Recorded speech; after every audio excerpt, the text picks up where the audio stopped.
Assalamualaikum dan salam sejahtera. Saya Nursyasha Zahra dari KRI TV PSS ingin membuat liputan tentang program Merentas Desa 2026 di SK Seri Tasik. Mari kita saksikan.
Bersama saya ialah pemenang-pemenang Merentas Desa Perempuan bagi tahun 2026.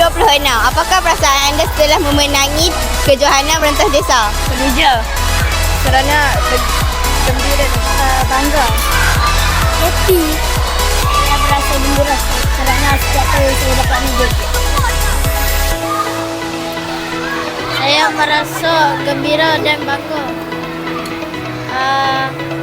kerana menangi 2 kali tingkat Gangsar. Saya amat bangga kerana saya sudah menang kedua kali maraton desa. Saya amat bangga dan bahagia yang kedua kalinya. Bersama saya, Cikgu Rasdi, penolong kanan pentadbiran SK Seri Tasik. Apakah harapan cikgu pada hari ini? Harapan saya agar program ini dapat diteruskan lagi dan melibatkan pihak luar, jemputan luar. Jadi aku terima kasih. Terima kasih Cikgu Rasdi.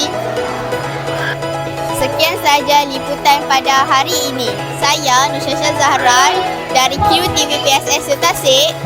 Bye.